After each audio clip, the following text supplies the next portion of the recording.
রোজার সঠিক হক আদায় করব কিভাবে? শুধুই কি সারাদিন উপবাস থাকলেই হবে?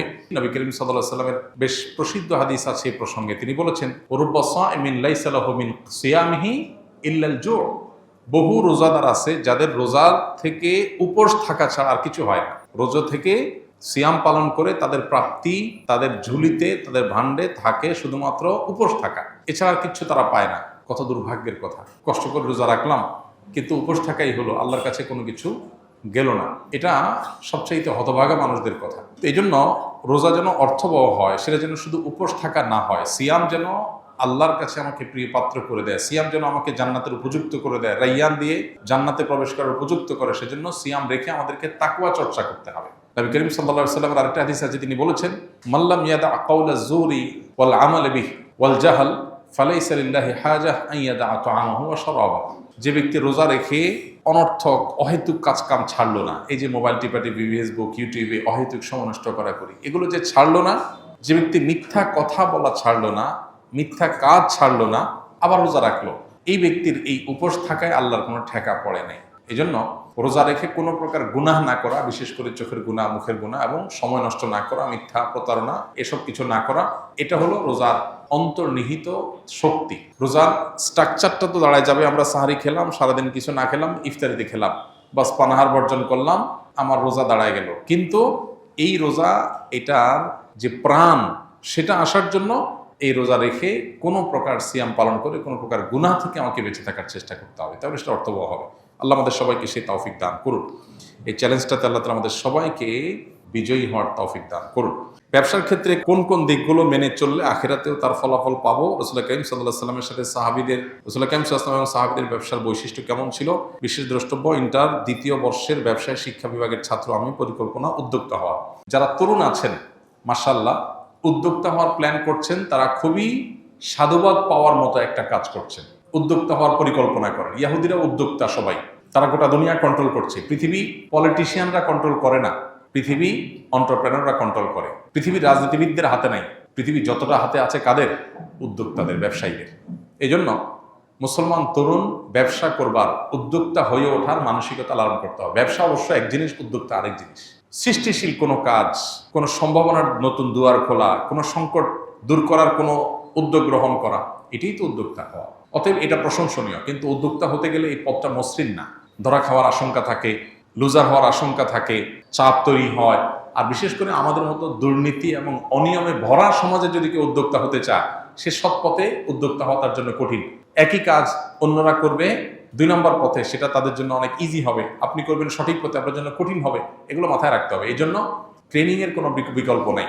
আপনি এন্টারপ্রেনারশিপের জন্য ভালো ভালো ট্রেনিং আছে, সেগুলো আপনাকে করতে হবে, প্রশিক্ষণ নিতে হবে, শিখতে হবে, অভিজ্ঞতাদের কাছে যেতে হবে। আমরা আসুন্নাহ ফাউন্ডেশন থেকে একবার সম্ভবত 2022 সালে বা 21 সালে আমরা উদ্যোক্তা সম্মাননা করেছিলাম।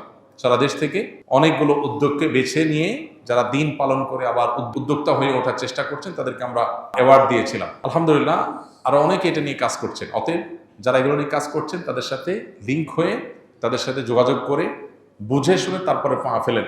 উদ্যোক্তা হতে গিয়ে ধরা খেয়ে এরপরে পিছনে আসবেন না। একটাই জিনিস, আমানতদারিতা এবং সততার সাথে ব্যবসা করা। আত-তাজিরুস সাদুক মা'আন নাবিয়্যিন ওয়াস সিদ্দিকিন ওয়াশ শুহাদা। যে সমস্ত ব্যবসায়ীরা ব্যবসা করতে গিয়ে সততা এবং আমানতদারিতা, এই দুটো জিনিস মেনটেন করে, আমার দ্বারা কারোর হক নষ্ট হবে না, এটা লক্ষ্য করে যদি কেউ ব্যবসা করে, ইনশাআল্লাহ বিদিনিল্লাহ, সত্য কথা বলে ব্যবসা করে, প্রতারণা না করে, চিটারি বাটপারি না করে, তাহলে সে নবীদের সাথে কিয়ামতের বাজারে উঠবে ইনশাআল্লাহ। সাহাবা ইকরাম এবং নবী সাল্লাল্লাহু আলাইহি ওয়াসাল্লামের ব্যবসার মূল বিষয় ছিল এটা, সততা এবং আমানতদারিতা। সত্যবাদিতা এবং আমানতদারিতা, যেটা হারিয়ে গেছে। এটা করতে গেলে হয়তো অনেক পয়সা হবে না, কিন্তু আপনার ব্যবসাটা ইনশাআল্লাহ বিদিনিল্লাহ দুনিয়া এবং আখিরাতের নাজাতের কারণ হবে, বারাকাল্লাহের কারণ হবে ইনশাআল্লাহ। বাবা তার একমাত্র কন্যাকে জীবদ্দশায় সব সম্পদ লিখে দিতে চাইলে ইসলাম শরীয়তের দৃষ্টিকোণ থেকে কোনো বিধিনিষেধ আছে কিনা? খুবই গুরুত্বপূর্ণ একটি প্রশ্ন। আমাদের সমাজে যাদের একটি বা দুটি মেয়ে, কোনো ছেলে সন্তান নাই, সে সমস্ত বাবারা বেশিরভাগ ক্ষেত্রেই এই ধরনের কিছু একটা করে যেতে চান, যে আমার সম্পদ যেহেতু আছে, এই সম্পদ মেয়েকে সব লিখে দিয়ে যাই। কারণ কেন লিখে দিয়ে যেতে চান? কারণ বাবার মৃত্যুর পর মেয়েরা সম্পদ পাবে নির্দিষ্ট হারে। অবশিষ্ট সম্পদ দেখা যায় যিনি মারা গেছেন, তার ভাই বোন, তার ভাতিজা, যাদেরকে ফারায়েজের ভাষায় আসাবা বলা হয়, অর্থাৎ কোরআন এবং হাদিসে যাদের জন্য নির্দিষ্ট হিস্সা ঠিক করা আছে, এদের ছাড়া যারা আছে তাদেরকে আসাবা বলা হয়। এই আসাবারা পেয়ে যাবে। আত্মীয়র একটা বিশেষ ক্যাটাগরিকে আসাবা বলা হয়। কোনো মানুষের মৃত্যুর পর এটা শুধুমাত্র যারা কন্যার বাবা তাদের জন্য না, সবার জন্য প্রযোজ্য। তাদের সম্পদ, পরিত্যক্ত সম্পদ যা তারা রেখে দুনিয়া থেকে যাবেন, সেই সম্পদের নির্দিষ্ট হারে যার যার হিস্সা আছে সেটা দেওয়ার পর যদি কিছু থেকে যায়, এটা আসাবাদের মধ্যে বন্টন হবে। এটাই হলো আল্লাহর নির্দেশনা। এখন যাদের একটা, দুইটা, তিনটা কন্যা সন্তান আছে, কোনো ছেলে সন্তান নাই, তারা বেশিরভাগ ক্ষেত্রেই এই আশঙ্কা করেন যে কন্যা সন্তানের জন্য নির্দিষ্ট হিস্সা আল্লাহ ঠিক করে দিয়েছে, সেটা আমি দিলাম, আমার মৃত্যুর পর সেটা সে পেল, কিন্তু বাকিটা তো আসাবারা পেয়ে যাবে। তো আসাবারা যেন না পায় সেজন্য সবটুকুই জীবদ্দশায় মেয়েকে দিয়ে যেতে চান। এটা জায়েজ আছে কিনা এ সম্পর্কে প্রথম কথা হলো, আল্লাহ রাব্বুল আলামিন কোরআনে হাকিমে সম্পদ বন্টনের যে হার ঠিক করে দিয়েছেন, এটাকে আল্লাহ তাআলা আল্লাহর ভাষায় বলেছেন হুদুদুল্লাহ। আল্লাহ পরিষ্কারভাবে বলেছেন যে তিলকা হুদুদুল্লাহ। এই যে বন্টন নামা দেওয়া হলো, এই এতটুকু পাবে, অতটুকু পাবে, এটা কার সীমানা? আল্লাহর সীমানা। আল্লাহর সীমানা লঙ্ঘন করা এটা জঘন্য এবং ভয়াবহতম অপরাধ। আল্লাহ রাব্বুল আলামিন মৃত ব্যক্তির পরিত্যক্ত সম্পদের যাকে যা দিতে বলেছেন তাকে তা দেওয়া, এটা আল্লাহর নির্দেশ। আল্লাহ বলেছেন ফরিদাতুম মিনাল্লাহ, এটা আল্লাহর নির্ধারণ। এটা কে ফিক্স করেছেন? আল্লাহ করেছেন। আল্লাহ তাআলা পরিষ্কারভাবে বলেছেন এটা আল্লাহর নির্ধারণ, এটা আল্লাহর সীমানা, অতএব এগুলো ক্রস করা যাবে না। মুশকিল হলো আমরা বেশিরভাগ মানুষ, আমরা আমাদের আপন বলতে বুঝি নিজের স্ত্রী, ছেলে মেয়েকে। খুব বেশি হলে বাপ মাকে আমরা হয়তো কাউন্ট করি। বেশিরভাগ মানুষই আমাদের গণ্ডিটা সীমাবদ্ধ হলো স্ত্রী এবং ছেলে মেয়ের মধ্যে। পরিবার বলতে এটুকু বুঝি।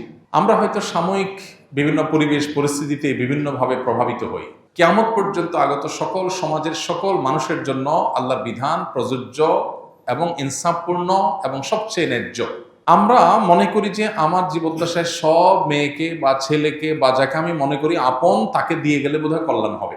বহু বাবা আছেন সকল সম্পদ বিশেষ ছেলের নাম বিশেষ মেয়ের নামে লিখে দিয়েছেন, কিন্তু জীবদ্দশাতে দেখে গেছে যে ওই ছেলে মেয়ের হাতে বেজ্জত হয়েছে। কারণ সম্পদ পাওয়ার পর তারা চোখ উল্টে ফেলছে। কেন আল্লাহ তাআলা নির্ধারণ করে দিয়েছেন, কেন আল্লাহ তাআলা জীবদ্দশায় সবাই দিয়ে যাওয়ার পরে উৎসাহ দেন নাই, এই জিনিসটা তখন হয়তো আমাদের বুঝে আসে। হ্যাঁ, হয়তো মানে হাজারে 2-4-10টা কেস হয়, কিন্তু হয়। আর সবচেয়ে বড় কথা হলো আল্লাহ তাআলা কোরআনে কারিমে বলেছেন আবাউকুম ওয়া আবনাউকুম লা তাদরুনা আইয়ুহুম আকরাবু লাকুম নাফা। ফারায়েজের ক্ষেত্রে আল্লাহ সুবহানাহু ওয়া তাআলা যাকে যা দিতে বলেছেন, তোমাদের বাপ দাদা, তোমাদের সন্তান সন্ততি, কে তোমাদের বেশি কাজে আসবে তোমরা জানো না। তুমি একজনকে আপন মনে করে সব দিয়ে দিলা, এটা তোমার ক্ষতির কারণ হতে পারে। আল্লাহ যাকে যা দিতে বলেছে তাকে তা দাও, তোমার বুঝে না আসলেও দাও, তোমার মনে না চাইলেও দাও, এতে তুমি আল্লাহর কাছে রিওয়ার্ড পাবে। আর মনে রাখবে তোমার জন্য আল্লাহর নির্ধারণটা তোমার নির্ধারণের চাইতে বেশি গুরুত্বপূর্ণ এবং বেশি উত্তম। আল্লাহর চাইতে বেস্ট বা বেটার, সর্বোচ্চ পরিকল্পনাকারী, সবচেয়ে উত্তম পরিকল্পনাকারী আর কেউ নাই। এই জন্য সম্পদ আমার যা আছে সেগুলো সব আমি আমার ছেলে মেয়েকে দিয়েছি, আর কেউ যেন না পায়। এটা আমরা আমাদের মতো করে আমাদের জগৎটাকে ভাবি। পৃথিবীতে আমার টিকে থাকা, আমার বেঁচে থাকা, আমার জীবদ্দশায়, আমার মৃত্যুর পর আমার কল্যাণকামিতার জায়গা শুধু ছেলে মেয়েই করবে তা না। এরকম বহু মানুষ আছে যে তারা ছেলে মেয়ে না, দেখা যায় জামাই অনেক কদর করে। অনেকে আছে ছেলেকে সব দিয়ে যায়, মেয়েদেরকে দিতে চায় না, পরের বাসায় চলে যাবে। এই জন্য দেখা যায় যে শেষ পর্যন্ত জামাই এবং মেয়ে তারাই তার সবচেয়ে বেশি কেয়ার করে। অহরহ এই ধরনের কেস আপনি খুঁজে পাবেন প্রিয় ভাইরা আমার। এই জন্য আমাদের গণ্ডিটা শুধুমাত্র আমাদের সন্তানদের মধ্যে সীমাবদ্ধ, এটা আমাদের দৃষ্টিভঙ্গির সংকীর্ণতার কারণে হয়। ইসলাম আমাদেরকে এত সংকীর্ণ জীবন দেখতে বলেনি। আমরা বেঁচে থাকার জন্য শুধু আমাদের সন্তান ছেলে মেয়ে যথেষ্ট না, একটা সমাজের অনেক মানুষের প্রতি আমাদের দায় আছে, অনেক মানুষের অবদান আছে, প্রত্যক্ষ পরোক্ষ বিভিন্নভাবে। এই জন্য আমার সকল সম্পদ শুধু আমার ছেলে মেয়েই পাবে আর কেউ পাবে না, এটা অতি স্বার্থপরতার চিন্তার জায়গা থেকে হয়। আর মনে রাখা দরকার, সন্তানকে সম্পদ দিয়ে গিয়ে ধনী বানানো যায় না। আল্লাহ তাআলা যদি ধনী না বানান, আপনি সকল সম্পদ দেওয়ার পরে ওটা ফকির হয়ে যাবে। আল্লাহ যাকে যা দিতে বলেছেন, ইমানদার হয়ে থাকলে আল্লাহর নির্ধারণ করে আস্থা রাখেন, ইয়াকিন রাখেন। হ্যাঁ, আপনি আপনার জীবদ্দশার সন্তানকে অবশ্যই দান করতে পারেন। বাবা তার সন্তানকে হেবা করতে পারে।